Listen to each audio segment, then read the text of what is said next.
Hi friends, welcome to my channel. இந்த video பிடிச்சிருந்தா subscribe பண்ணுங்கள், லைக் பண்ணுங்கள், ஷேர் பண்ணுங்கள், கமெண்ட் பண்ணுங்கள், பெல் பட்டனை கிளிக் பண்ணுங்கள். வாங்க இப்போ வீடியோக்குள்ளே போகலாம். தவணை பொடி எப்படி திரிக்கிறதுன்னு பார்க்கலாம் ஃப்ரெண்ட்ஸ். அதுக்கு இங்கே பாருங்கள், ஒரு முழு தேங்காய் திருவி வச்சுருக்கிறேன். கொஞ்சமாக கருவேப்பிலை, இந்த பாருங்கள் உளுந்து, உடச்ச உளுந்து இந்த மாதிரி, இங்கே பாருங்கள் இந்த மாதிரி ரெண்டு குத்து உடச்ச உளுந்து பாருங்கள், 2 பிடி உடச்ச உளுந்து. அதே மாதிரி ஒரு பிடி கையளவு அரிசி, கடலைப்பருப்பு 150 கடலைப்பருப்பு, மல்லி ஒரு பிடி 2 பிடி மல்லி எடுத்துருக்கேன். இந்த மாதிரி 2 பிடி மல்லி எடுத்துருக்கிறேன். இந்த பாருங்கள், ஒரு எலுமிச்சம்பழம் சைஸுக்கு புளி எடுத்துருக்கேன். கொஞ்சம் தேவைக்கு காஞ்ச மிளகா. இதை எப்படி திரிக்கிறதுன்னு பார்க்கலாம் ஃப்ரெண்ட்ஸ். அடுப்பில் ஒரு கடாய் வச்சு கொஞ்சம் எண்ணெய் ஊற்றி சூடானோடனே அதில் காயம் போட்டுக்கலாம். எண்ணெய் சூடானோடனே காயம் பாருங்கள், ஒரு சின்ன துண்டு காயம் போட்டுக்கலாம். காயம் கொஞ்சம் பொரியட்டும்.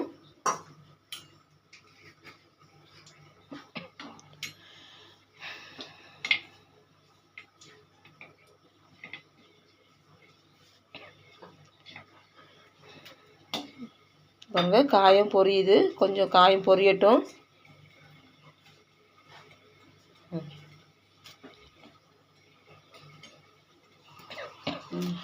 காயம் பொரிஞ்சிச்சு. காயம் பொரிஞ்சோடனே இந்த பாருங்கள், காஞ்ச மிளகா போட்டுக்கலாம்.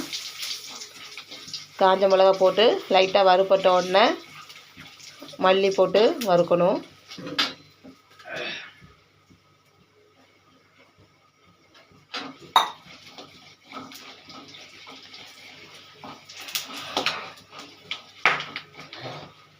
கரைஞ்சிடக்கூடாது பார்த்து. காஞ்ச மிளகா வறுபட்டுருச்சு. இப்போது மல்லி போட்டாச்சு. மல்லி கொஞ்சம் வறுபடட்டும். கொஞ்சம் பொன்னிறமாக வரைக்கும் வறுபட்டால் போதும், கரைஞ்சிடாமல் பார்த்துக்கோங்க.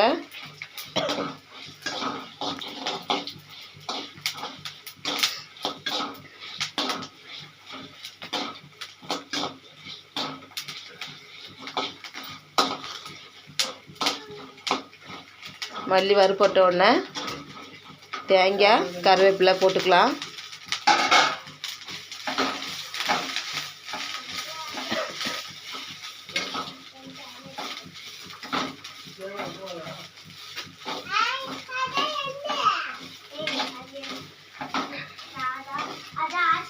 தேங்காய் வறுபடட்டும்.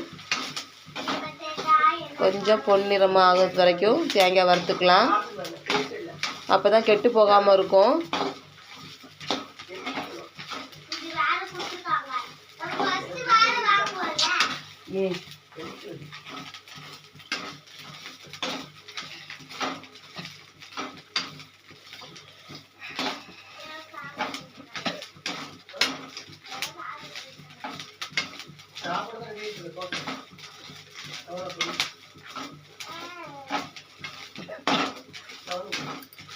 நல்லா வறுபட்டுச்சு.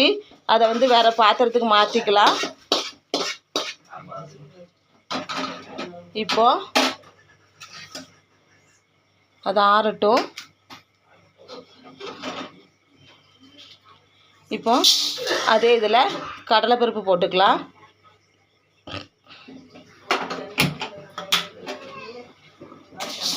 கடலைப்பருப்புக்கு எண்ணெய் தேவையில்லை, அப்படியே வறுத்துக்கலாம்.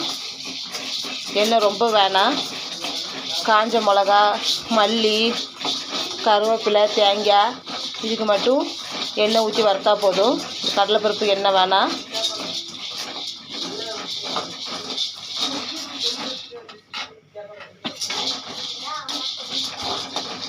கடலைப்பருப்பு வறுபட்ட உடனே உளுந்து, அரிசி போட்டுக்கலாம் ஃப்ரெண்ட்ஸ்.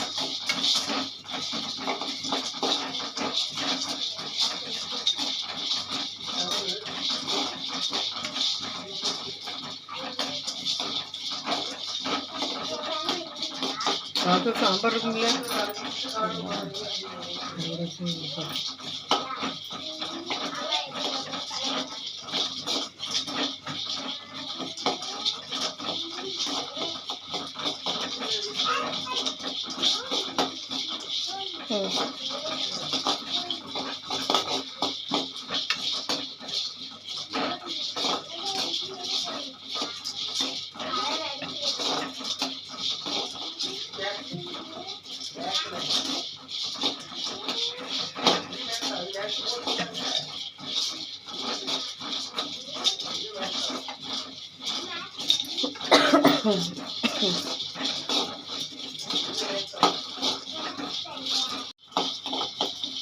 கடலைப்பருப்பு வறுபட்டாச்சு ஃப்ரெண்ட்ஸ். அதை வேறு பாத்திரத்தை மாற்றிக்கலாம்.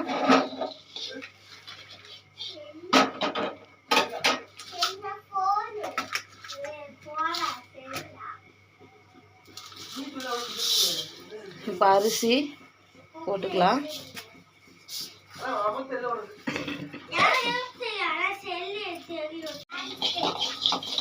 அரிசி போட்டு வறுத்துக்கலாம் ஃப்ரெண்ட்ஸ். அரிசி வறுபட்ட உடனே உளுந்து போட்டுக்கலாம்.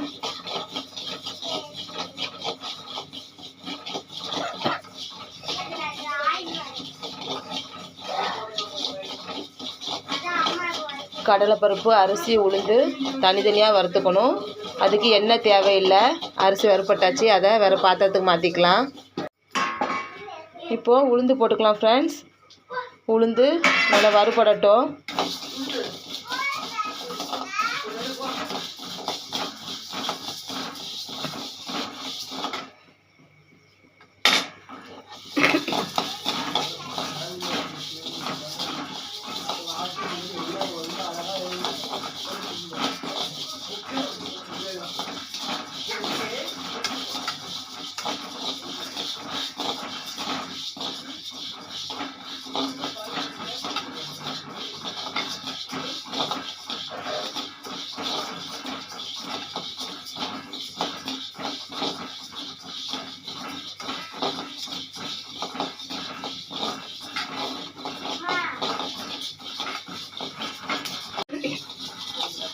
உளுந்து நல்லா வறுபட்டாச்சு ஃப்ரெண்ட்ஸ். இப்போ அதையும் மாற்றிக்கலாம். வேறு பாத்திரத்துக்கு மாற்றி நல்லா ஆறட்டும்.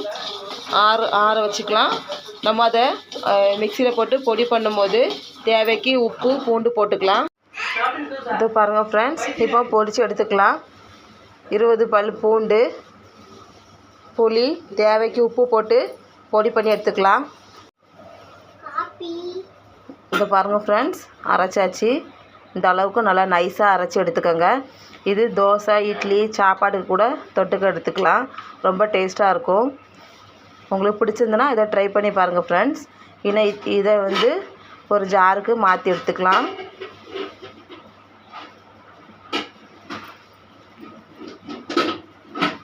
உங்களுக்கு பிடிச்சிருந்துன்னா நீங்களும் ட்ரை பண்ணி பாருங்கள் ஃப்ரெண்ட்ஸ்.